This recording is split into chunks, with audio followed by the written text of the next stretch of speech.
Salam Rahayu, salam Nusantara, dan salam persaudaraan. Ya. Selamat sore, saudaraku. Kali ini saya akan membahas satu wacana ya. Kebetulan ini dari saudara saya sendiri. Ya kadang putro ya, cuma masih ada hubungan saudara dengan saya.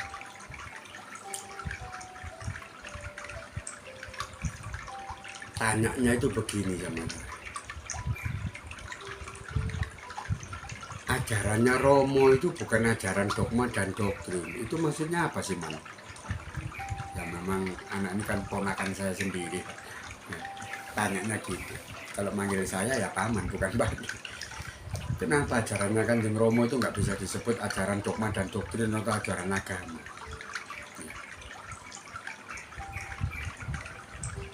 Berarti orang-orang yang ngikutin ajarannya Kanjeng Romo itu orang-orang yang nggak beragama ya, Man. Ini kan agak membingungkan ya. Agak membingungkan tuh pertanyaan gitu. Jadi kan bisa jawab kalau saya tanya seperti itu. Ya kita semuanya sama tahu ya. Di dalam ajarannya Kanjeng Romo itu kan memang bukan agama. Bukan aliran, bukan partai, bukan organisasi, bukan paguyuban, ya. Bukan apa-apa. Karena ajaran ini kan ajaran wahyunya urip, wahyunya hidup. Ajaran ini ya. Loh, saya ngomong ajaran loh kadang juga nggak boleh. Bukan ajaran, berarti iya, makanya kita bingung ya. Kita ngomongnya apa gitu. Mungkin untuk memudahkan seseorang aja kita pakai istilah ajaran kan gitu tuh. Ada yang juga yang ngomong nggak pakai ajaran, katanya wahyu. Ya, wahyu ponco goib dengan sifat wahyu ponco lakunya Kanjeng Romo ini. Ya, ini nggak ada hubungannya dengan dogma dan doktrin, dengan ajaran agama ini dan itu nggak ada hubungannya. Ya.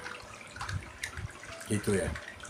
Makanya wahyu ponco goib dengan sifat wahyu ponco lakunya yang diterima oleh Kanjeng Romo sejati ini, ya terus disebarkan sampai turun kepada kita ini nggak boleh di mix atau digabung-gabungkan dengan ajaran agama, itu nggak bisa gitu.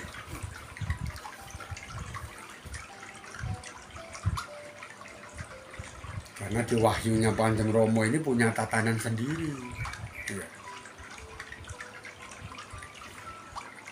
Boleh nggak Pak Ki saya menjalankan wahyu agungnya Kanjeng Romo ini tapi saya masih tetap beragama seperti agama saya yang sekarang? Loh nggak apa-apa, tetap aja jenengan pakai. Bukankah keagamaan itu cuma sandangan aja? Kalau jenengan beragama A ya tetap aja nggak apa-apa, beragama B ya B aja nggak apa-apa, sembari menjalankan ini. Nanti nggak campur-campur Pak Ki. Nggak campur-campur yang gimana maksudnya? Katanya nggak boleh dicampur-campur. Ya pada saat jenengan menjalankan wahyunya Kanjeng Romo ya jangan dicampur-campur. Contohnya kayak saya gini, basic saya itu kan orang Islam. Kan nggak mungkin toh saya baca kunci terus saya dalui dengan Bismillahirrahmanirrahim. Gusti Engkang Maha Suci. Kula nyuwun pangapura dumateng Gusti Engkang Maha Suci. Nanti kalau sudah habis terus tak tutup alhamdulillah, gitu kan nggak bisa. Gimana? Nggak mungkin gitu. Itu yang dimaksud jangan dicampur-campur. Kalau dengan mau baca bismillah ya lanjutkan aja alhamdulillahirobbilalamin arrahmanirrahim maliki yaumiddin kan gitu ya. Baca bismillahirrahmanirrahim ya lanjutkan aja qul a'udzu birabbinas maliki nas ilahinas itu ya. Jangan bismillahirrahmanirrahim siji loro telu nono siji sakti, itu jangan begitu. Nah, karena nggak ada korelasinya, nggak ada hubungannya ya. Jangan tanya ya, kalau ponakan saya ini temannya itu tanya, kenapa Pak membaca kunci kok nggak pakai bismillah? Iya, memang nggak baik Pak. Loh, Siapa yang bahas masalah baik dengan nggak baik? Saya nggak bilang kalau baca Bismillahirrahmanirrahim itu nggak baik. Siapa yang bilang baik sama nggak baik? Ini bukan masalah baik nggak baik. Soalnya saya bicarakan ini korelasinya nggak ada. Karena waktu Kanjeng Romo itu menerima wahyu ponco goib dengan sifat wahyu ponco lakunya itu, ya nggak ada bacaan Bismillah, Alhamdulillah itu nggak ada gitu loh. Kok bahasnya masalah baik atau tidak baik? Ya enggak.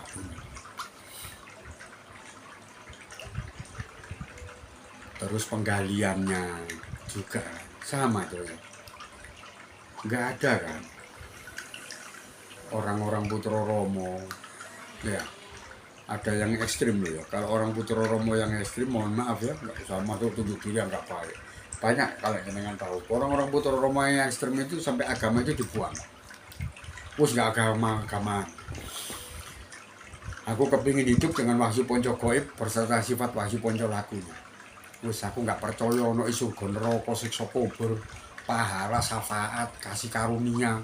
Ya, nggak percaya sama itu.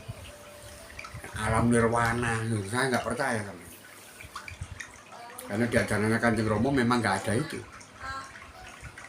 Saya juga nggak akan pernah membahas yang namanya apa itu, ajaran-ajaran yang dari agama, misalnya bahas masalah syahadat, bahas masalah innalillahi, bahas masalah itu enggak. Saya nggak akan bahas masalah itu. Yang saya bahas itu semua yang ada hubungannya dengan ajarannya Romo. Misalnya apa ya, kayak itu. Ini patrap manembaing kawula marang Gusti.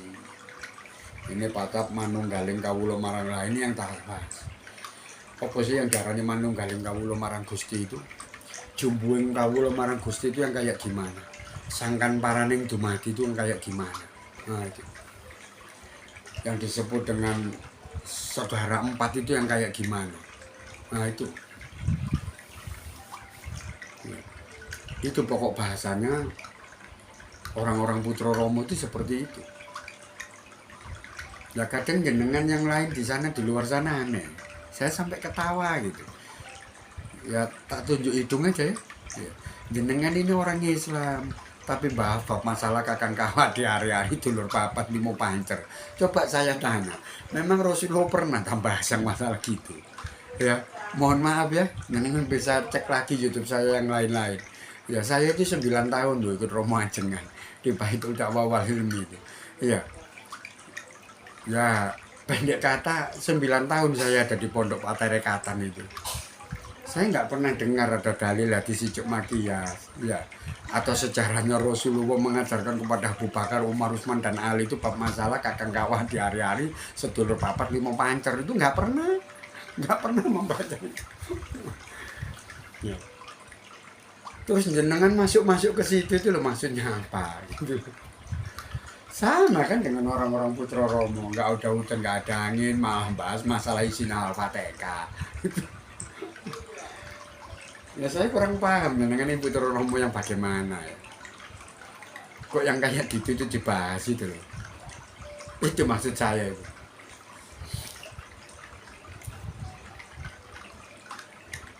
Ada juga ya, Rasulullah itu bahas masalah sangkan paraning dumadi. Enggak ada Pak D.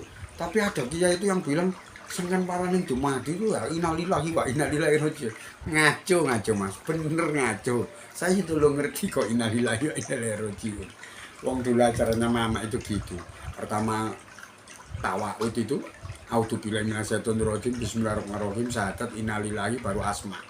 Ini asma ismu wujudu.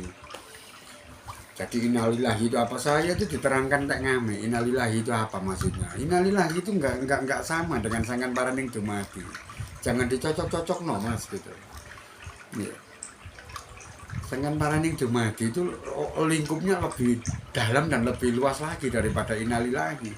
Karena innalillahi itu kan cekak cingkrangnya gitu. Apa itu? Pendek katanya itu sesuatu yang asalnya dari Allah itu kembali kepada Allah gitu. Sedangkan sangkan paraning dumadi nggak begitu. Kita tidak membicarakan sesuatu itu yang asalnya dari Tuhan, enggak. Yang kita bahas itu sesuatu ini asalnya dari mana, larinya kayak gimana, terus jadinya seperti apa.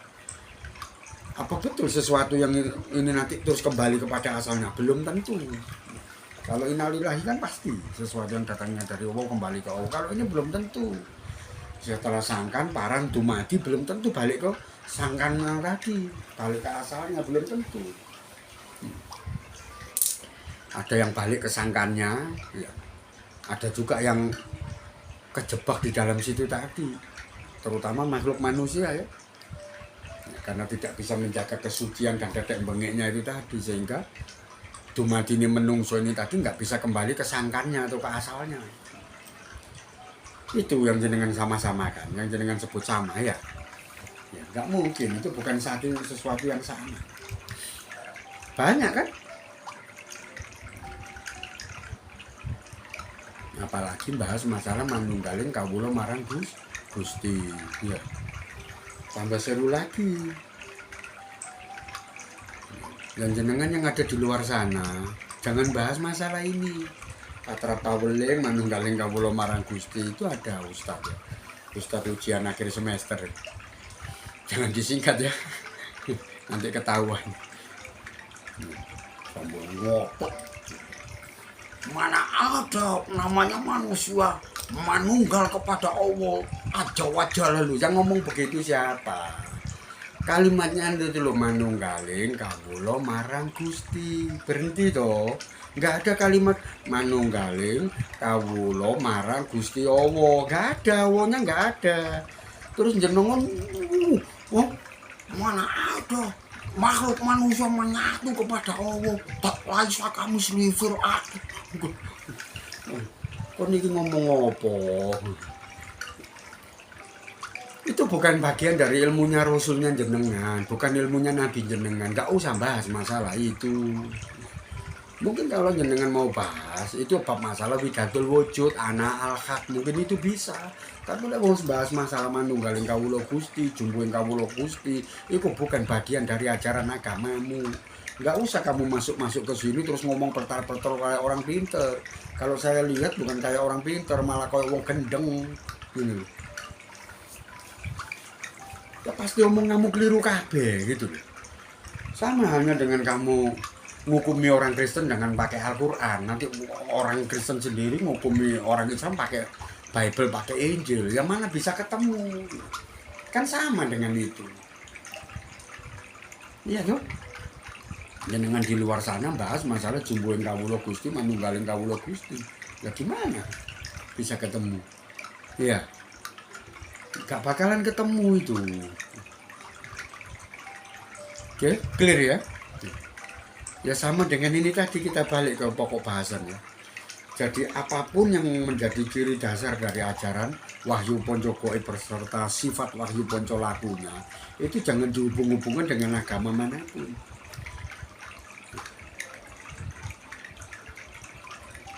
Karena di sini tuh ajarannya lengkap kok. Cuma jenengan aja yang nggak tahu.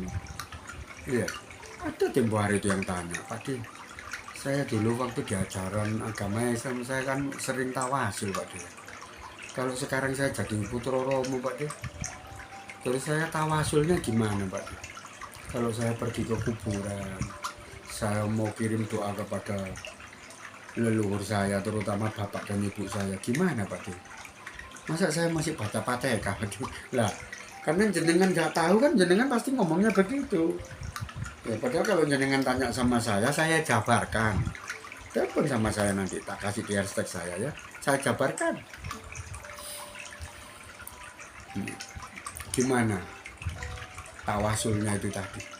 Orang-orang putra romo kalau kemakannya ibu bapaknya ke leluhurnya. Cuma kita kan nggak pakai istilah tawasul Pak. Kita tuh makainya istilahnya itu sembah bekti sama sembah sungkem. Gitu loh Pak. Kalau sembah sujud kita kepada Gusti Kang Maha Suci. Kalau sembah bekti kita itu berdoa ya untuk leluhur pribadi kita. Ya, mulai dari ketepok poso sampai 18 ya, cuma saya hafalnya dari situ ya. Ketepok poso, utak selinte, utek-utek, ukel-ukel, gantung sewur, wareng tangga, buyut, mbah, bapak, emak, terus saudara-saudara kita yang sudah meninggal mendahului kita. Nah itu bisa kita pakai istilahnya sembah bekti. Bacaannya ada apa? Ada. Terus memohonnya kayak gimana Pak De? Ya nanti telepon ke saya ya. Ya nanti tak ajarkan cara memohonnya itu gimana gitu.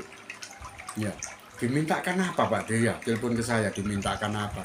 Yang jelas nggak dimintakan dibakar di neraka ya. Ya nggak mintakan itu. Ada cara nyuwunnya itu gimana? Kalau kita sembah bakti kepada leluhur pribadi kita dan leluhurnya pribadi istri kita, termasuk apa? Kita melakukan yang namanya sembah sungkem. Loh, sembah sungkem sama bakti beda-beda. Kalau sembah bakti itu kan kita ke leluhur pribadi kita ya. Kayak tadi yang saya sebutkan. Dari bapak saya, ibu saya, kakek saya, buyut saya, tangga saya, walau sampai ke atas, itu namanya sembah bakti.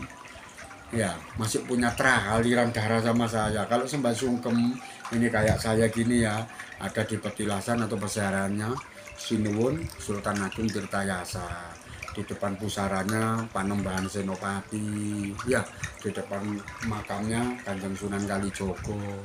Di depan makamnya siapa? Ki Ageng Pemanan. Nah, itu sembah sungkem. Gitu loh. Itu juga leluhur-leluhur saya, tapi leluhur suci atau leluhur yang saya agungkan. Beliau itu adalah orang-orang suci yang pernah hidup di Nusantara pada zamannya. Orang-orang besar lah, kayak raja-raja ya kayak gitu itu.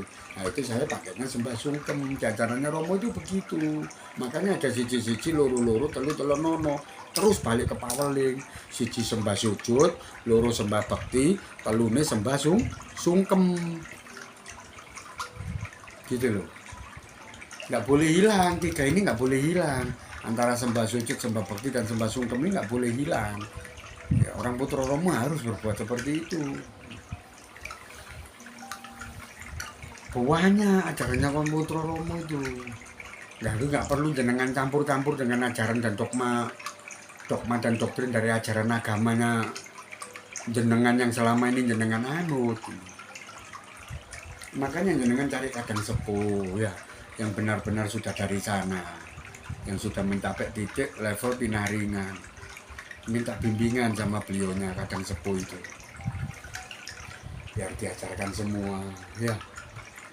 Caranya mandi kalau saya habis berhubungan itu ya apa Pak De? Ada dong Pak De? Ya. Ada. Nah selama ini saya sudah tidak punya agama-agamaan. Saya orang Samin, dari kecil saya nggak kenal yang namanya agama. Tahu-tahu sekarang saya sudah besar, saya kenal ajaran ini. Nah ya ada. Ya, setelah kita kumpul sama istri kita, ya pada saat kita mau berangkat kerja, mau makan, mau tidur, mau ayu, semuanya itu ada. Jadi nggak perlu jenengan campur dengan ajaran dogma doktrin dari agama jenengan yang sekarang ini jenengan anut gitu.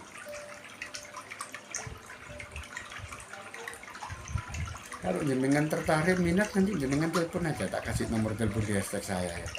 Tak jelaskan, saya senang kalau ditanya masalah itu. Apalagi jenengan ini memang orang Putra Romo, ingin belajar ilmunya orang Putra Romo, saya senang banyak. Iya. Karena banyak. Nanti jenengan tak kenalkan sama saudara jenengan dari kota manapun yang ikut sama saya. Seperti itu. Semuanya ditanyakan. Iya. Kok masalah lenggai kunci, lenggai singkir, ya kan? Lenggai paweling, lenggai mejil asmo, sampai bab masalah Sabda Taroko yang diturunkan Romo tahun 19 berapa itu, 83 atau 73 itu ya, tahun 20 tanggal 29 Juli atau April itu ya, ada kan itu diterangkan itu Kanjeng Romo sejati Gusti Prabu Heru Cokrosemono itu menurunkan Sabda Taroko itu. Nah itu nanti bahas masalah itu nggak apa-apa, ayo kita bahas bareng-bareng ya, supaya kita sama-sama pinter ya. Oke ya, jadi terkhusus ya, ponaanku yang tersayang ya. Cuma kamu kan sudah paham, kemarin itu kan paman sendiri sempat menceritakan itu sama kamu ya, sama teman-temanmu ya, dan mungkin ini bisa untuk kadang semua yang ada di luar sana. Kenapa Wahyu Ponco Gaib berserta sifat Wahyu Ponco Laku yang diterima oleh Kanjeng Romo ini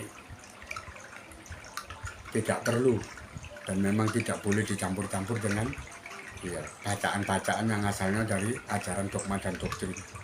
Intinya dari agama yang jenengan anut saat ini ya. Sampun nggih? Sudah jelas kan?